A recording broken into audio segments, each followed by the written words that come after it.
Good morning everyone. बिल्कुल सही कही आपने बात। कल पूरे एनर्जी स्टॉक्स में अच्छी खासी बढ़त हमें देखने को मिल रही थी। कोल इंडिया निचले से स्तरों से सुधर कर डे हाई पर क्लोज हुआ 1.5% तेजी के साथ। जेपी मॉर्गन की रिपोर्ट है, अब वो न्यूट्रल हैं, उन्होंने न्यूट्रल की कॉल दी है, ना खरीदने की सलाह ना बेचने की सलाह। टारगेट प्राइस थोड़ा बढ़ाया है, 415 रुपये प्रति शेयर का टारगेट प्राइस रखा है, यानी कि करीब करीब 9 से 10% का अपसाइड पोटेंशियल उनको नजर आ रहा है कोल इंडिया में। रिपोर्ट क्या कह रही है, तो उनका मानना है कि जुलाई अगस्त में वॉल्यूम ग्रोथ लौट सकती है, क्योंकि कोल इंडिया की जो मंथली सेल्स की बात करें तो अगस्त में स्पेशली सुधार देखने को मिल सकता है। वजह रही पिछले साल का बेस बहुत ज़्यादा कमज़ोर था। अगर पिछले साल की बात करूं तो जुलाई 2023 में बिक्री फ्लैट थी साल दर साल, अगस्त में 12% की गिरावट थी, क्योंकि पावर डिमांड में कमी थी। इसके अलावा थर्मल पावर प्लांट्स में पर्याप्त स्टॉक ज़्यादा थे, इसके कारण हमें पिछले साल गिरावट देखने को मिल रही थी, लेकिन अब थोड़े हालात सुधर सकते हैं। तो ये चीज़ है। एक दूसरा, इस हालात सुधरने से एक रिलीफ रैली भी आ सकती है, ऐसा जेपी मॉर्गन मान के चल रहे हैं। इसलिए फिलहाल वो न्यूट्रल की कॉल दे रहे हैं, क्योंकि एक चीज़ उनको थोड़ी चिंता नज़र आ रही है, अंडरलाइन फंडामेंटल्स उनको उतने स्ट्रॉन्ग अभी भी नज़र नहीं आ रहे हैं, इसलिए फिलहाल न्यूट्रल की कॉल। मॉर्गन पे की रिपोर्ट है इस पर, और न्यूट्रल की कॉल आ गई है। जैसा कि मानस जी भी बता रहे थे, काफ़ी स्ट्रॉन्ग मूव दिया है इसने पिछले कुछ सत्रों में, और एक महीने में एम्बर एंटरप्राइज ने 16% से ज़्यादा का पॉजिटिव रिटर्न दिया है।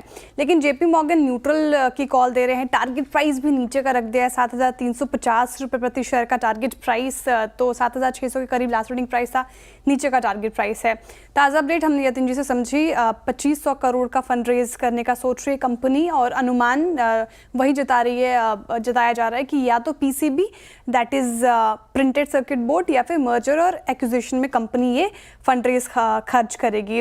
लेकिन जेपी मॉर्गन की चिंता क्या है, उनका मानना है कि कंज्यूमर ड्यूरेबल्स की जो ग्रोथ है वो थोड़ी धीमी रह सकती है।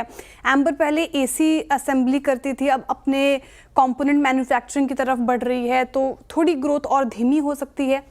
वैल्यूएशन वाइज भी जेपी मॉर्गन कह रहे हैं कि काफ़ी महंगा है, तो फिलहाल उनकी तरफ से न्यूट्रल की कॉल।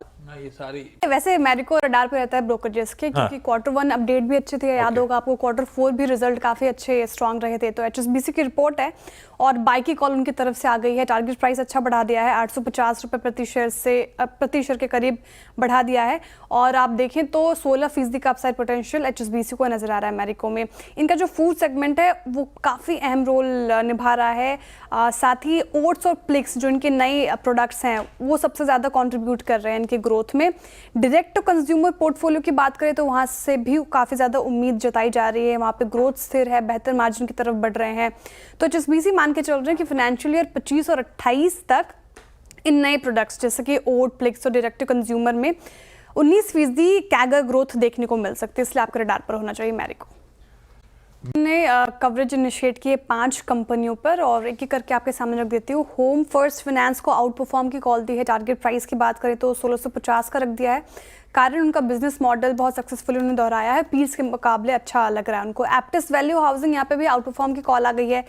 400 का target price, fix rate loans और छोटे बिजनेस लोन का ज़्यादा हिस्सा है, और ये इसलिए पॉजिटिव नजर आ रहा है उनको। आधार हाउसिंग फाइनेंस भी आपके रडार पर होना चाहिए, आउट परफॉर्म की कॉल।